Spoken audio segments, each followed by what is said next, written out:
கர்த்தருடைய பரிசுத்த ஸ்தோத்திரம். இந்த பிறப்புகளை கர்த்தர் காண இந்த கிருபைகளுக்காக கர்த்தரை ஸ்தோத்திரம் துதிக்கிறேன். இந்த காலை வேளையிலிருந்தும் கர்த்தரின் பிறப்புகளிலும் கர்த்தருக்கு உங்களோடு பேச வைத்த கிருபைகளுக்காக கர்த்தரை ஸ்தோத்திரிக்கிறேன்.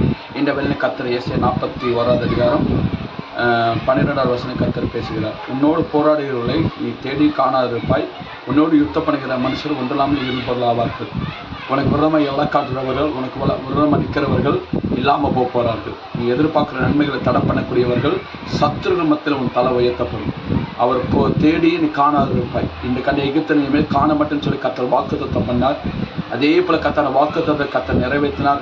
அதே போல் கணக்கு கொடுக்க தெய்வ பிள்ளை உன்னோடு போராடுகிறவர்களை நீ தேடி நீ காணாதிருப்ப கர்த்தர் வாக்கு கொடுக்குற பெற்றோர்களை இதை கேட்கக்கூடிய தெய்வ பிள்ளையே, நீ மனதார நன்றி சொல்ல அப்பாவுக்கு. கண்டிப்பாக உன் ஸ்தலத்தை கர்த்தர் உயர்த்தி உன் ஸ்தலத்தை மேன்மைப்படுத்தி அவர் கனப்படுத்த கர்த்தர் வாக்கு கொடுக்குறார்.